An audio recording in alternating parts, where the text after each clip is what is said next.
The Russian Revolution changed life forever. Having replaced the rule by the monarchy, the dawn of socialism promised peace and equality to all. Over the next few modules, you will hear the story of the Russian Revolution. The story of how people decided to get rid of privilege and class division and create a society made up of equals. Before we learn about the revolution itself, it is important for us to understand how socialism came to Europe.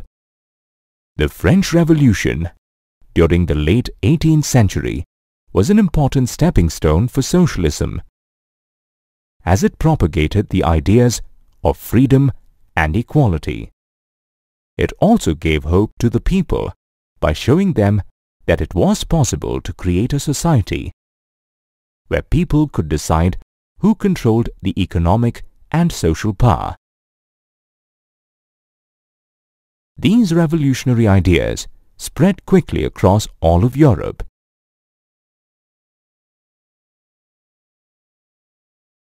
Even in India, eminent people like Raja Ram Mohan Roy and Desrosiers discussed the importance of the French Revolution. However, people across the world were divided on the degree of change that needed to be made to society. On a broad scale, these people could be divided into three distinct groups: liberals, radicals, and conservatives. Liberals dreamt of a nation where all religions could be considered equal. They were against giving absolute powers to the monarchy. Instead, they wanted an elected parliamentary government. But on the other hand, they believed that not everyone had the right to vote.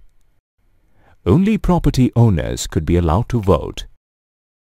They did not support the suffragette movements either. Suffragette movements campaigned to give women the right to vote.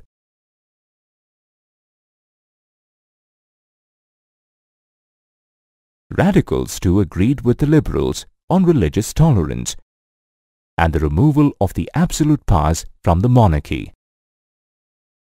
They, however, believed that all people had a right to vote irrespective of whether they were property owners or not. They also supported the right for women to vote. The third group of people, the conservatives, were opposed to change altogether. In time, they realized that some change was inevitable. But they still felt that it needed to be a gradual process. As you can see, the views differed greatly between these three groups. While these debates were going on, change was happening on the economic front too. The Industrial Revolution had started in Britain, and it slowly spread across Europe. It saw the replacement of manual labor with machines, resulting in goods being manufactured at a much faster rate. The Industrial Revolution saw the formation of new cities, development of industrial regions, and the expansion of the railways. As a result, more people went to work in factories. However, the working conditions were quite pitiable. Long work hours coupled with low wages demoralized the workers. Sometimes, the low demand for goods resulted in unemployment too. All this left the workers yearning for change. The solution was to stop the feudal system of privileges enjoyed by the aristocracy. Liberals and radicals rallied around the right of individual freedom, the right of the poor to work, and the right of people having money to operate without restraint. Revolutionaries across Europe, be it in France, Italy, Germany, or Russia, all dreamt about change and worked to overthrow the existing monarchies. As you will see in the modules to come, The Russian Revolution too succeeded in enforcing change. The price to pay for it, however, was quite heavy.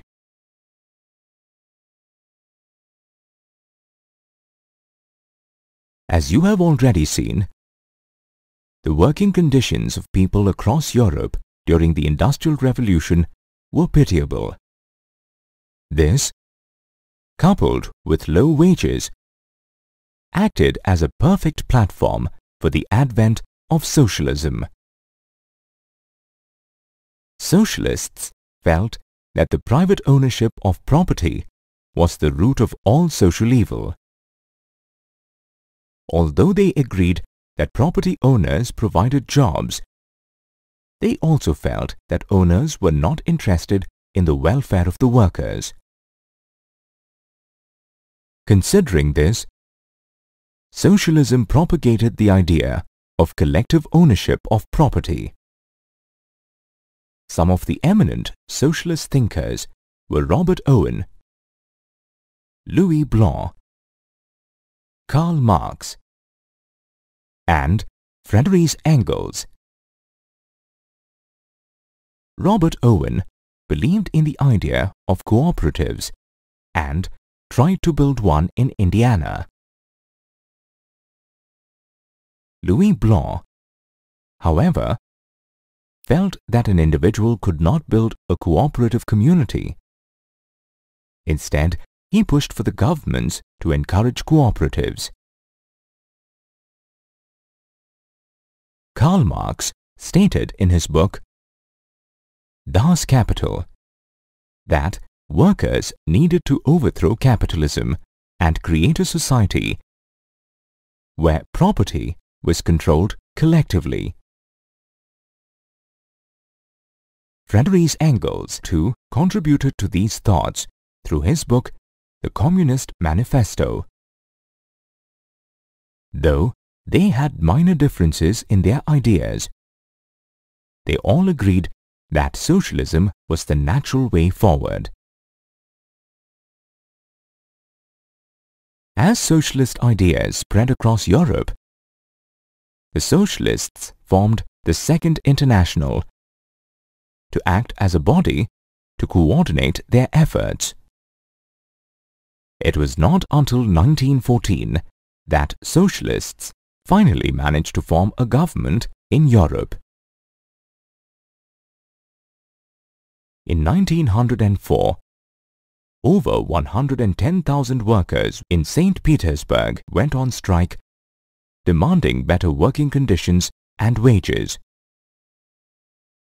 Led by Father Gapon, they marched to the Winter Palace, the home of Tsar Nicholas II.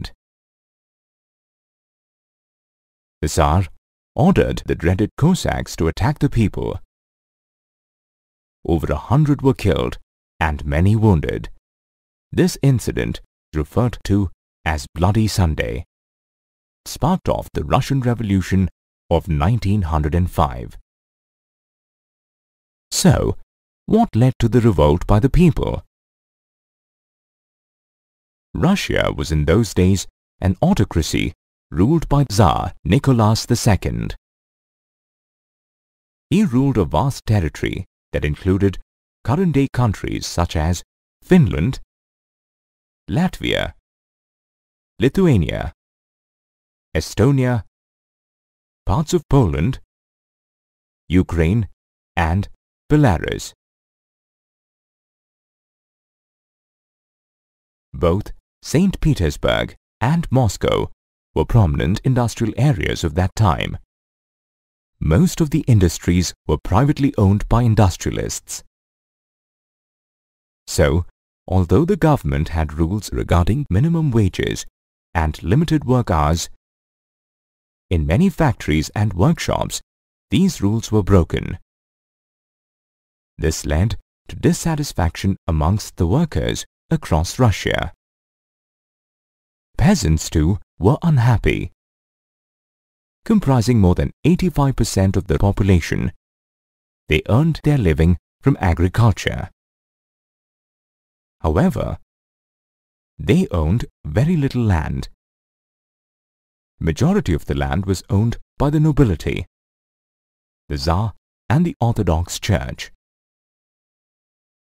And so peasants pooled their land regularly and divided it based on the needs of individual families.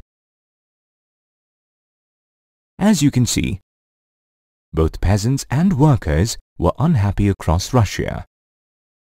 This saw the advent of two prominent political parties: the Russian Social Democratic Workers' Party, or RSDWP, and the Socialist Revolutionary Party. The RSDWP followed Marx's ideas and aimed to provide support to workers.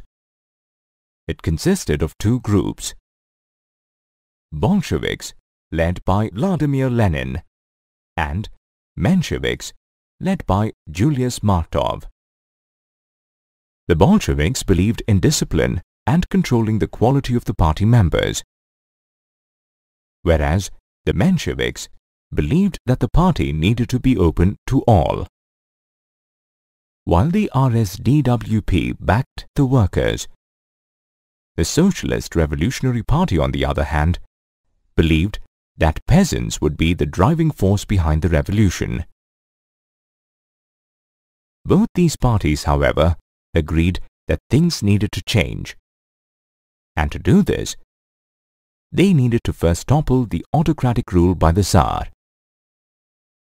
And so finally, in 1904, on Bloody Sunday, a large group of workers and peasants marched to the Winter Palace to demand change. Following this, strikes took place all over Russia. Everyone demanded a constituent assembly. The Tsar finally relented and agreed to the creation of the parliament, or the Duma.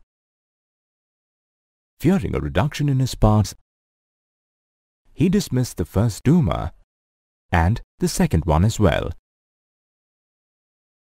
Finally, in the third Duma, he succeeded in filling it up with conservatives and keeping out the liberals and the radicals. Tsar Nicholas thought that this was the end of the revolution, but larger revolutions were yet to come.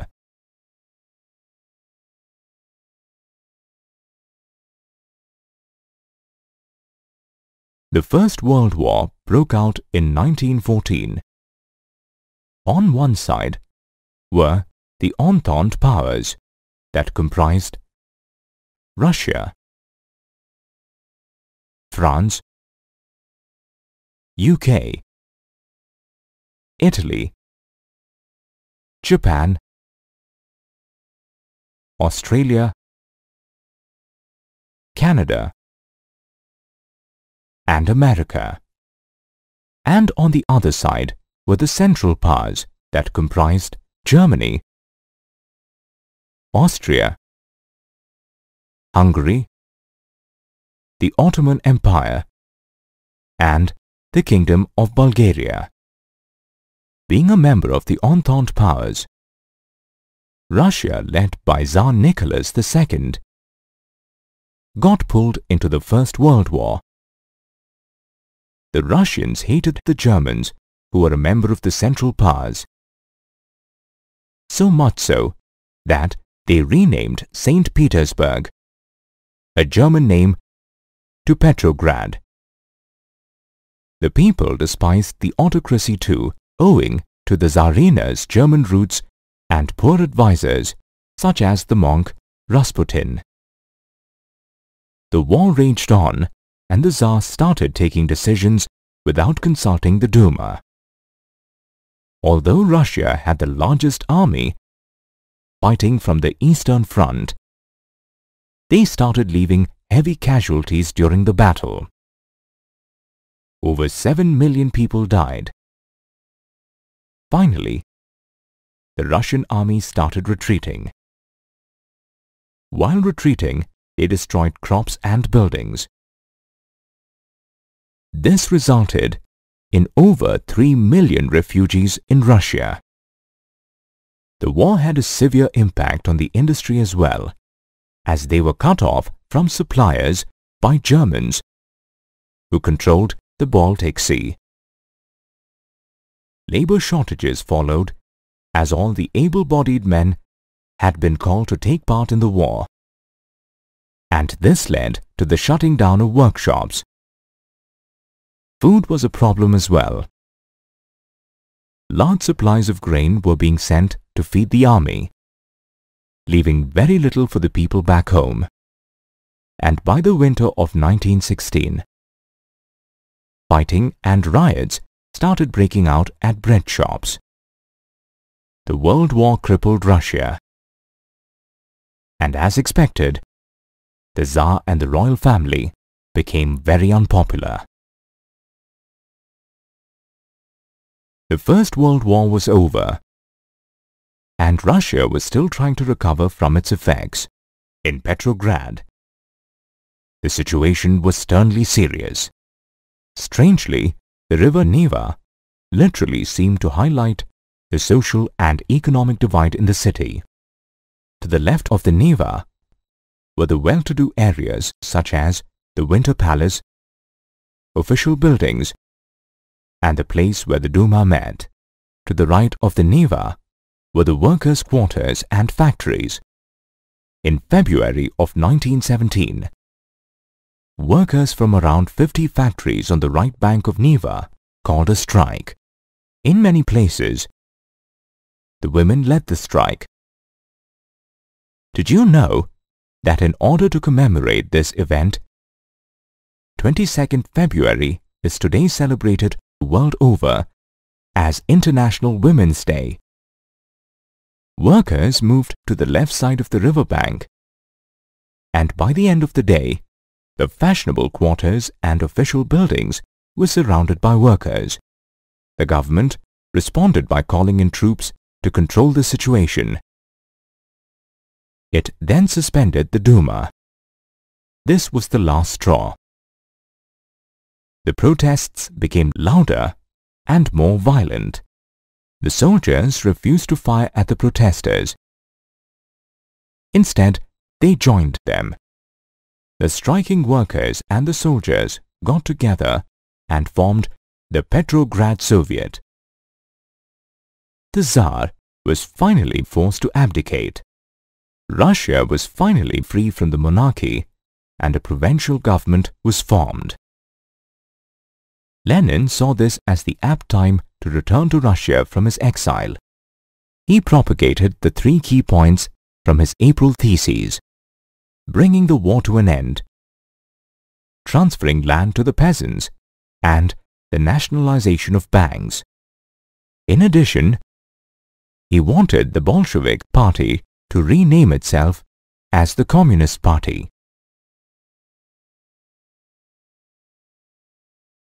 The provincial government, headed by Kerensky, saw Lenin as a threat and started arresting the Bolsheviks and resisting the spread of their ideas.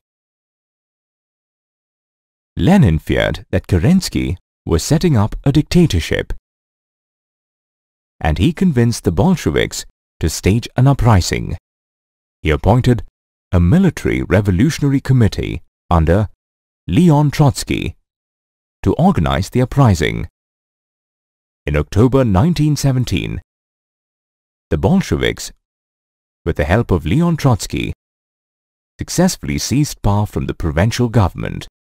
So the year 1917 was very eventful for Russia, as it saw the fall of the monarchy, the rise and fall of the Kerensky government, and finally the rise of Lenin and the Bolsheviks. Lenin and the Bolsheviks seized control of Russia after the October Revolution of 1917. The Bolsheviks immediately started work on the agenda prescribed by Lenin's April theses. They first nationalized all the banks and brought them under government management. They then declared land as social property and returned it to the peasants. and they ended the war and brought in changes to the army uniforms so as to assert the change. One of the changes was the new Soviet hat called the Budionovka. To match their new ideals, the Bolshevik Party renamed itself as the Russian Communist Party. The next step was to conduct the elections, where they failed to gain a majority. Lenin disregarded the results, dismissed the assembly, and subsequently began to rule Russia. The Russian Communist Party ruled with an iron hand. They created the secret police called the Cheka to control possible anti-Bolsheviks. All these decisions led to resistance among the people and paved way for the civil war in Russia. The Bolsheviks, referred to as the Reds, had two primary opponents. One was the socialist revolutionists called the Greens. The other was the pro-Tsarists called the Whites. Supporting the Whites and the Greens were France, America, Britain, and Japan, as they were worried seeing the growth of socialism in Russia. The civil war between the Bolsheviks and the anti-Bolsheviks had a lot of casualties on both sides. Looting and banditry, coupled with famine, became a common occurrence.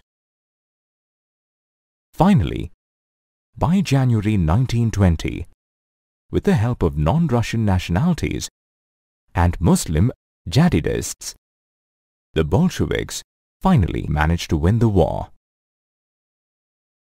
In return, on December 1922, when the Soviet Union was created, the non-Russian nationals were given political autonomy.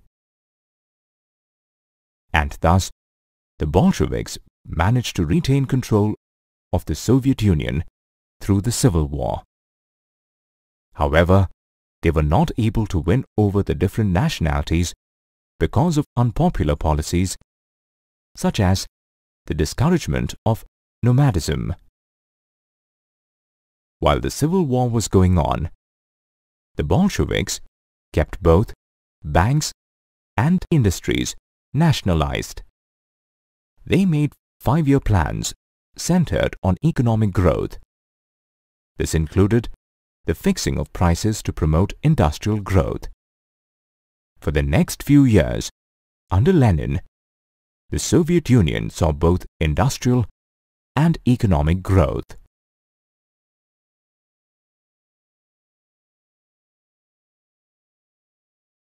The First World War was over, and Russia was still trying to recover from its effects.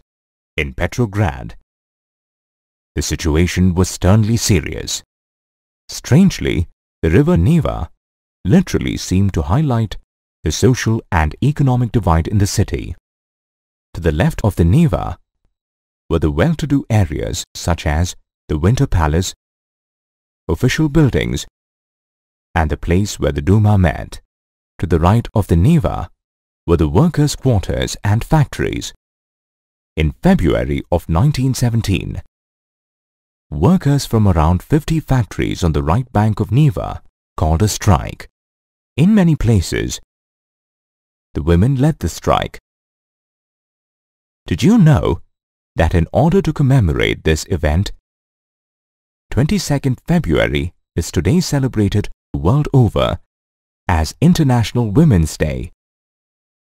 Workers moved to the left side of the riverbank, and by the end of the day, the fashionable quarters and official buildings were surrounded by workers. The government responded by calling in troops to control the situation. It then suspended the Duma. This was the last straw. The protests became louder and more violent. The soldiers refused to fire at the protesters. Instead, they joined them. The striking workers and the soldiers got together and formed the Petrograd Soviet. The Tsar was finally forced to abdicate. Russia was finally free from the monarchy and a provincial government was formed. Lenin saw this as the apt time to return to Russia from his exile. He propagated the 3 key points from his April theses: bringing the war to an end, transferring land to the peasants, and the nationalization of banks. In addition, he wanted the Bolshevik Party to rename itself as the Communist Party. The provincial government, headed by Kerensky, saw Lenin as a threat and started arresting the Bolsheviks and resisting the spread of their ideas. Lenin feared that Kerensky was setting up a dictatorship, and he convinced the Bolsheviks to stage an uprising. He appointed a military revolutionary committee under Leon Trotsky to organize the uprising. In October 1917, the Bolsheviks, with the help of Leon Trotsky, successfully seized power from the provincial government. So the year 1917 was very eventful for Russia, as it saw the fall of the monarchy, the rise and fall of the Kerensky government, and finally the rise of Lenin and the Bolsheviks. Lenin headed the Soviet Union till his death in 1924. After this, Joseph Stalin took over the reins from him. One of the problems that Stalin faced towards the beginning of his tenure was the acute shortage of grain. As part of the 5-year plan implemented by Lenin, the government had fixed the price of grain. However, the peasants did not want to sell to the government at these prices. To counter this, party members raided kulaks, or well-to-do peasants, for grains. As a solution to the grain shortage, Stalin decided to enforce collectivization of farms. Peasants were forced to work in collective farms called kolkhozs, and the profits were shared equally. Anyone who resisted was caught and punished, and sometimes deported or exiled. Stalin was not entirely successful, as the production of grain did not increase immediately. In fact, in 1930, the Soviet Union faced one of the worst famines in history, leaving over 4 million people dead.